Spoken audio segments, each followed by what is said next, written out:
Alors le process de recrutement, ça me fait aussi rire parce que là j'ai un ami qui se fait recruter pour un stage, donc il est en 3e année. Et il a eu 3 entretiens, donc c'est une petite boîte, sans employés, pardon. Et il a eu 3 entretiens différents. Donc je me dis soit ils font rien de leur journée, pour perdre 6 heures sur 3 entretiens différents, soit vraiment le poste est tellement béton que le process de recrutement doit être long, mais enfin il recrute quand même un stagiaire de 3e année. Donc moi les process de recrutement, je trouve ça trop long. Je trouve que souvent c'est les RH qui les font, c'est pas aux RH de recruter, sauf des RH, mais elles vont pas aller recruter un mec qui fait du développement, ça sert à rien, elles y connaissent rien. CV, lettre de motivation, le CV, je pense que même si ça a un côté un peu faux, un peu surfait, parce on est capable de passer 48 heures à travailler non-stop sur un CV pour avoir le truc le plus joli possible, etc. et qu'au final ça reflète pas forcément la personne. Je pense qu'il est obligatoire parce que c'est quand même un peu la carte d'identité et ça permet de lancer tout entretien et je vois pas comment...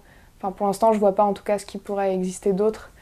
Et aujourd'hui il y a pas mal de trucs quand même qui se développent, même sur des gens qui font des CV digitaux on va dire, avec des petits films, etc. Mais je pense que d'avoir une sorte de fiche d'identité papier comme ça reste bien.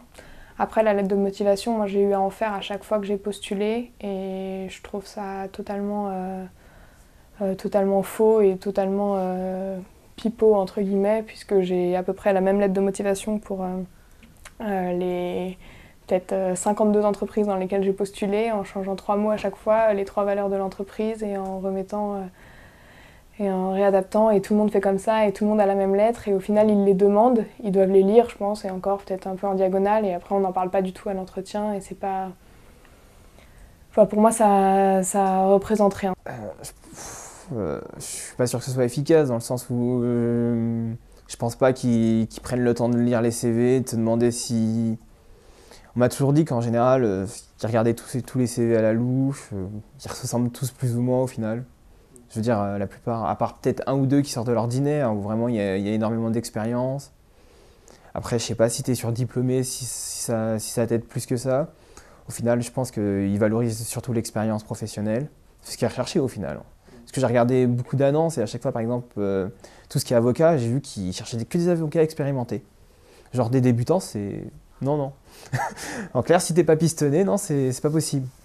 Donc ouais, je pense que c'est plus au niveau de l'expérience qui s'intéresse, mais je pense que c'est plus après, dans ce monde-là, c'est plus du copinage, quoi, je veux dire, plus qu'autre chose, quoi. Non, pour moi, c'est... En fait, c'est un peu comme si on utilisait le Minitel, en fait. Je trouve que c'est exactement la même chose. C'est comme si on utilisait le Minitel pour avoir des infos alors qu'on a Internet. C'est rétrograde, je sais pas, y a plus...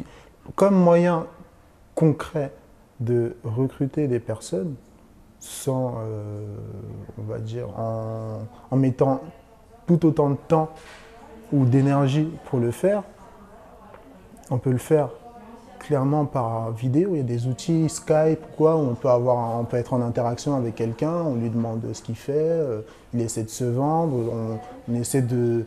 Après, je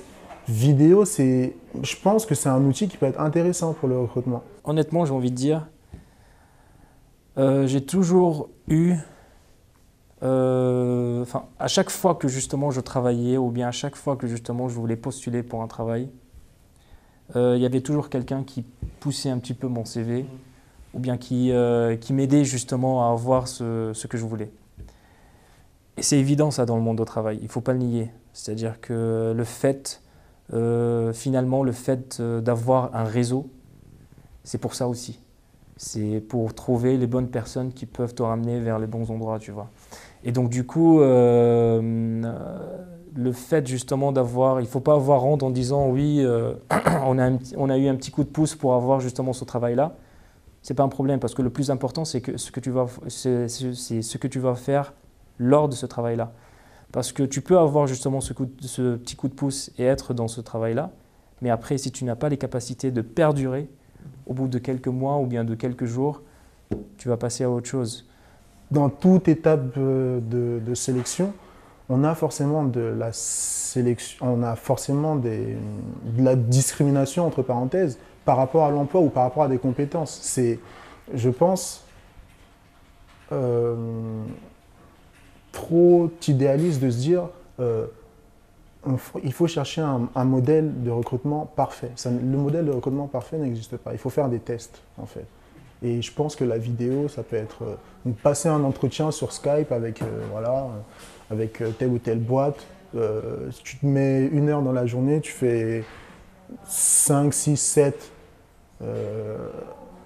entretiens à la suite. Là, au moins, tu as un visuel, tu as quelque chose. C'est beaucoup moins... c'est beaucoup moins impersonnel qu'une lettre de motivation. Une lettre de motivation, en plus, aujourd'hui, les graphistes ont un grand avantage parce que quand tu es graphiste, tu peux mettre un petit peu des couleurs, tu peux mettre le logo Word quand tu fais du Word, Photoshop, etc. Donc, quand tu as une lettre de motivation qui est beaucoup plus attrayante, elle est en haut, direct. Ils sont pas, enfin, ceux qui sélectionnent les dossiers, c'est pas des robots. C'est pas des robots. Ils voient un truc qui est joli, pas mal et tout. Et ils lisent pas vraiment, en fait, parce qu'ils en ont tellement en même temps que... Donc, je pense pas avoir une vraie solution pour changer ce modèle-là, parce que je suis pas RH déjà. Et c'est compliqué, je pense, qu'il faut faire des tests. Mais l'aide de motivation, CV, c'est le Moyen-Âge, quoi. Après, sur le process de recrutement, pour les entretiens que j'ai passés, à chaque fois, j'ai eu minimum un entretien RH et après 2 entretiens avec des opérationnels. L'entretien RH, je pense qu'il a ses limites et que dans les entreprises où il n'y a pas énormément de candidatures, je pense qu'il pourrait être supprimé presque parce que là, je sais que dans la dernière entreprise dans laquelle j'ai passé des entretiens, je ne me suis pas du tout entendue avec le RH et il m'a vraiment collé une image de l'entreprise qui était pas du tout la bonne, à me sortir des phrases chocs, essayer de me faire peur, alors qu'après quand j'ai rencontré les opérationnels, ça s'est super bien passé et j'ai vu tout de suite que j'allais bien m'entendre avec eux et bien pouvoir travailler avec eux. Et donc arrêter à ce premier entretien RH, j'avais pas envie d'y aller. Donc ça peut être un frein, je pense, et pour eux et pour nous. Donc pour moi, cet entretien-là, il devrait exister que quand on est dans des entreprises où il y a vraiment énormément de candidatures et qui sont obligés de faire un premier tri parce qu'ils ne peuvent pas se permettre de rencontrer tout le monde, etc. Et après, je pense que l'entretien avec les opérationnels, c'est le plus important. Et que dans cet entretien-là, ce qui serait le mieux, c'est de pouvoir presque rencontrer tous les membres de l'équipe. Même pas longtemps, mais ça permet... je pense qu'on va du coup plus vers une relation gagnant-gagnant parce qu'on est sûr de s'entendre avec tout le monde et tous les gens décident un peu d'un commun accord de prendre la personne. Et enfin, je pense qu'à terme, c'est beaucoup mieux. C'est un choix collectif plus intéressant. Donc moi je pense que les process de recrutement devraient être affinés. Le CV, la moitié du temps, il est bidonné. C'est les faux CV, les lettres de motivation, c'est toujours les mêmes. Donc moi je pense qu'on devrait essayer de recruter un peu différemment, peut-être en discutant autour d'un café, en parlant un peu de ce qu'on a fait. Ce qui est important, c'est ce qu'on va faire et pas ce qu'on a fait, je pense.